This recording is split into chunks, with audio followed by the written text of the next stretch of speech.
bagaimana membersihkan hati dari penyakit-penyakit. Tazkiyatun nufus. Kalau dalam bahasa ulama itu disebut tazkiyatun nufus. Penyakit hati itu dalam bahasa Arab marad atau amrad. Di dalam surat Al-Baqarah Allah menyebutkan A'udzubillahi minasyaitonirrajim. Fi qulubihim maradun fazadahumullahu marada walahum 'adzabun alimun bima kanu yaktibun. Di dalam hati mereka fi qulubihim maradun, ada penyakit. Tahu nggak teman-teman penyakit hati yang paling berbahaya itu apa? Baper? Apa penyakit hati yang paling berbahaya yang dampaknya itu bisa kemana-mana? Kalau dalam fisik itu kayak kanker gitu. Bisa menjalar, dia bisa sampai ke seluruh tubuh kemana-mana gitu penyakitnya. Udah diamputasi kadang-kadang belum menghilangkan sel kankernya. Udah di kemo berkali-kali ternyata belum mati juga tuh sel kanker. Dia makan, dimakan oleh sel kanker. Dia minum, di transfusi darah misalnya, darahnya dihabisin sama sel kanker. Sebahaya itu penyakit hati.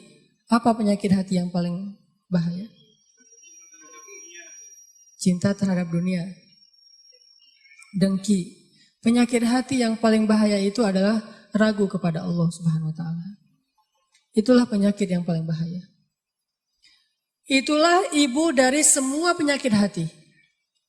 Dengki, cinta dunia, dendam, susah memaafkan, galau, khawatir yang berlebihan, berputus asa, semua itu lahir dari gara-gara dia ragu kepada Allah Subhanahu wa taala. Sehingga Allah mengatakan di dalam surat Al-Baqarah tadi, fi qulubihim marad, di dalam hati mereka ada penyakit, satu aja. Allah nggak mengatakan fi qulubihim amrad. Di dalam hati mereka ada banyak penyakit. Tapi Allah mengatakan fi qulubihim maradun, cuma satu penyakit.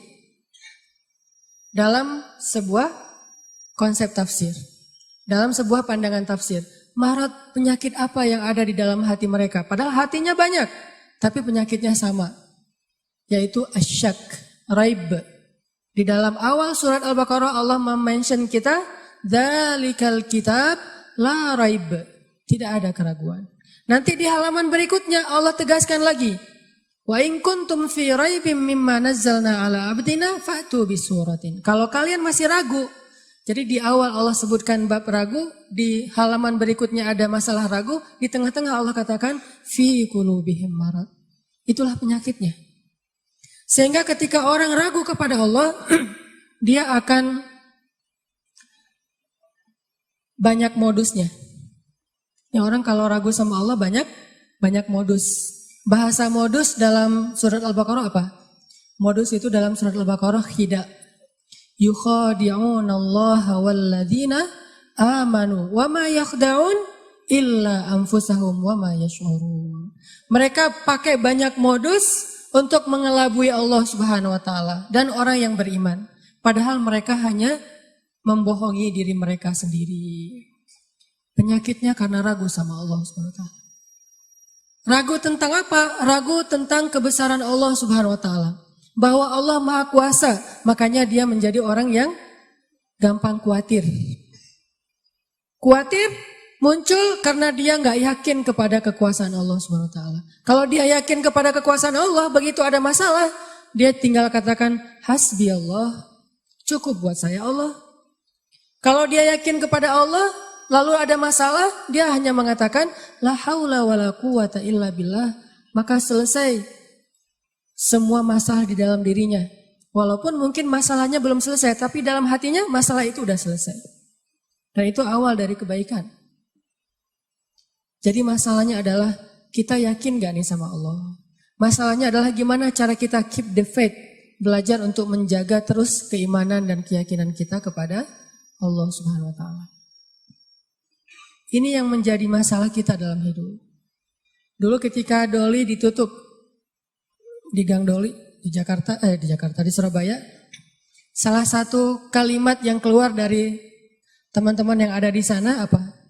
Kalau kami nggak boleh kayak gini, terus kami makan apa, gitu kan? Kalau kami nggak boleh kerja kayak gini, terus kami ngasih makan apa buat keluarga kami? Itu penyakitnya. Jadi bukan pekerjaannya, tetapi keyakinannya kepada Allah Subhanahu Wa Taala. Nggak mungkin, nih ya, nggak mungkin nol, nggak mungkin sama sekali ya. Ada orang yang meninggalkan sesuatu karena Allah, terus jadi terlantar dan terlunta-lunta, itu nggak mungkin sama sekali. Bukankah Allah sudah menunjukkan banyak bukti kepada kita? Siapapun yang meninggalkan sesuatu karena Allah, pasti Allah ganti dengan yang lebih baik. Musa meninggalkan Mesir karena perintah Allah, Allah ganti dengan Palestina. Ibrahim meninggalkan Irak karena Allah, Allah ganti dengan Palestina dan Mekah. Nabi Muhammad SAW meninggalkan Mekah karena Allah, Allah ganti dengan keluarga baru di Madinah. Gak mungkin ada orang yang berhijrah, meninggalkan sesuatu karena Allah, terus jadi terlunta-lunta, jadi susah hidupnya. Gak mungkin, gak ada ceritanya dalam sejarah. Masalahnya ketika dia meninggalkan itu, kadang Allah ngasih dia ujian kecil untuk melihat dia yakin gak sama Allah. Nah, di ujian itulah banyak orang yang patah. Banyak orang yang kemudian jadi seperti bangsa Bani Israel yang mengeluh terus bilang, duh kalau kayak gini mending saya balik lagi aja kayak dulu. Banyak orang yang ngomong kayak gini. Mending saya balik lagi aja kayak dulu. Kayaknya hidup saya yang dulu lebih mudah daripada sekarang. Itu yang dikatakan Bani Israel ketika mereka menuju ke Palestina. Ketika mereka di tengah jalan, mereka bilang, tahu kayak gini kita mending balik lagi aja ke Mesir kayak di zaman Firaun. Ternyata sama aja nasib kita di tangan Firaun dengan di tangan Musa. Kenapa? Ragu kepada Allah Subhanahu Wa Taala. Tidaklah seseorang ragu kepada Allah kecuali akan bertambah keluhan dalam hidupnya. Nih pasti nih. Tidaklah seseorang makin ragu kepada Allah kecuali bertambah banyak keluhan-keluhannya dalam hidup. Semakin dia yakin kepada Allah, semakin sedikit dia mengeluh dalam hidupnya.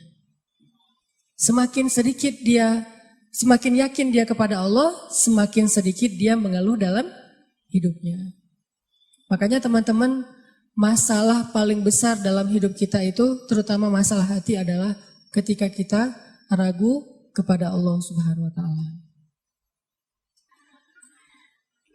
Kalau kita lagi galau tentang satu masalah, jalan keluar yang pertama yang harus teman-teman cari itu adalah Allah Subhanahu Wa Taala.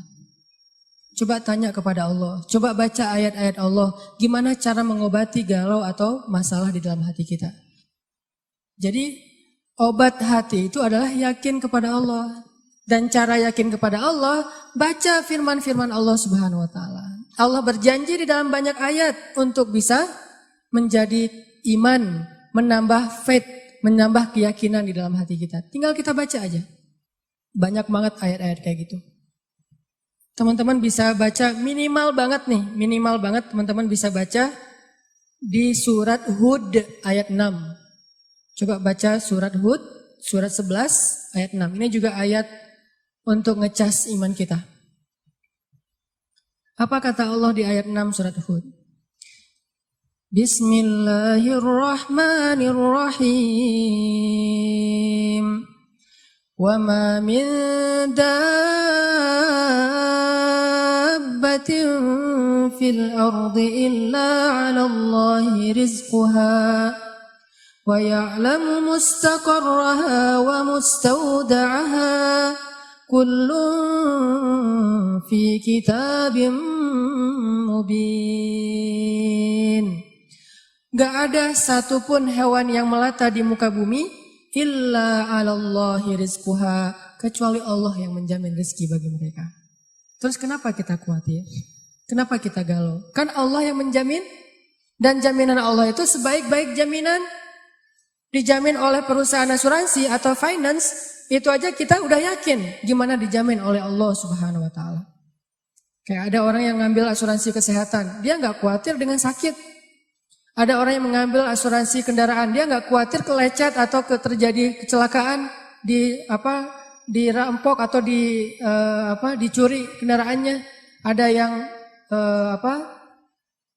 total loss only misalnya atau all risk. Dia nggak khawatir. Kenapa? Ada yang menjamin. Ada orang yang mengambil asuransi pendidikan. Dia nggak khawatir dengan harga pendidikan yang semakin mahal karena ada jaminan. Kalau kita masih sering ragu, dan sering khawatir dengan hidup kita, berarti kita nggak yakin dengan jaminan Allah Subhanahu wa Ta'ala. Makin kita yakin dengan jaminan Allah, makin hilang rasa khawatir dalam hidup kita. Tenang ajalah, ada Allah. Ketika kita ada masalah sedikit, kita tinggal klaim. Dan mengklaim asuransi Allah itu lebih gampang daripada ngeklaim asuransi manusia. Ngeklaim asuransi manusia tetap aja ada biayanya. Tapi ngeklaim kepada Allah itu nggak ada biayanya, nggak perlu pakai nomor antri, nggak perlu jauh-jauh keluar dari rumah. Kita tinggal mengangkat kedua tangan kita mengatakan Ilahi, Robbi, saya ada masalah nih. Tetapi Engkau Maha Besar. Dan setelah itu hati kita akan langsung tenang.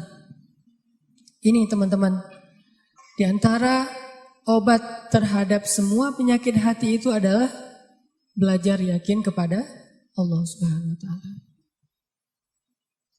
Teman-teman bisa baca juga nanti surat Al-Mulk. Ini surat yang benar-benar ngebooster hati kita.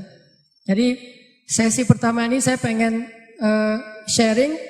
Ternyata kalau kita pengen menghilangkan semua penyakit hati kita, mulailah dari belajar iman, belajar yakin kepada Allah Subhanahu wa Ta'ala. Kalau kita pengen belajar menjadi orang yang menjalani hidup itu penuh dengan keyakinan, penuh dengan harapan, orangnya optimis, caranya belajar yakin kepada Allah Subhanahu wa Ta'ala. Dan salah satu cara belajar yakin kepada Allah, baca ayat-ayat Allah, terutama ayat-ayat booster tentang kebesaran Allah Subhanahu wa Ta'ala. Inna fi khalqis samawat, dalam penciptaan langit. Bukan cuma di langit, tapi penciptaannya, prosesnya. Inna fi khalqis samawati wal ardi wa ikhtilafil laili wan nahari la ayatin li ulil albab. Langit, bumi, silih bergantinya malam dan siang atau musim, di situ ada bukti-bukti bahwa Allah Maha Kuasa. Kalau itu aja buat Allah gampang, cuma kun fayakun, apalagi cuma ngurus kita yang cuma kecil dibandingkan langit dan bumi. Kita itu dibandingkan langit dan bumi, gak ada apa-apanya. Kalau langit dan bumi aja buat Allah gak ada apa-apanya lagi, apalagi kita. Jadi intinya teman-teman, kenapa kita khawatir kalau Allah menjamin kehidupan kita? Kenapa kita khawatir kalau Allah berjanji menolong kita? Kenapa kita khawatir kalau Allah Subhanahu wa Ta'ala tidak akan menyia-nyiakan kebaikan kita? Ada orang yang pernah gak nyesel bantu orang lain gara-gara ternyata orang itu akhirnya nyakitin perasaan kita. Duh, saya nyesel dulu bantu dia. Duh, saya tahu gitu gak bakalan saya mau baik-baikan sama dia. Duh, nyesel juga saya kemarin udah nolongin dia segala macam. Nyesel juga saya kemarin ngasih tahu ke dia. Ternyata ujung-ujungnya dia malah menyakiti saya, mengkhianati saya, nikung saya dari belakang. Gimana? Apakah kita merasa amal kita jadi sia-sia? Enggak. Kalau kita bertransaksi dengan makhluk, mungkin sia-sia. Tapi kalau kita berdagang dengan Allah, enggak ada yang sia-sia. Sehingga tetap tenang. Lagi-lagi baliknya ke Allah Subhanahu wa Ta'ala. Begitu kita merasa dikhianati, disakiti, ditikung, dianggap bukan siapa-siapa, enggak ada apa-apanya, kita tinggal mengatakan hasbi Allah. Bagi saya cukup balasan dari Allah Subhanahu wa Ta'ala, bukan balasan dari manusia. Ini teman-teman untuk sesi pertama tentang amradul qulub fi qulubihim marad. Salah satu penyebab kita sering gak nyaman dalam hati kita itu, dan kalau hati udah gak nyaman, pasti yang lain ikut gak nyaman. Coba, susah banget kan membedakan ekspresi wajah yang tidak sesuai dengan hati kita tuh susah. Tetap aja gak akan setulus kalau kita tersenyum dari hati. Senyum terpaksa itu beda banget. Kita pengen tersenyum tapi hati kita terluka, kan gak mudah itu buat kita. Makanya hati itu mempengaruhi seluruh kehidupan kita. Benarlah sabda Rasulullah, kalau dia baik, semuanya ikut baik. Kalau dia buruk, semua ikut menjadi buruk, terpengaruh banget. Sehingga kalau kita pengen memperbaiki hidup kita, mulai dari memperbaiki hati kita. Dan awal dari memperbaiki hati itu adalah perbaiki yakin kita kepada Allah Subhanahu wa taala.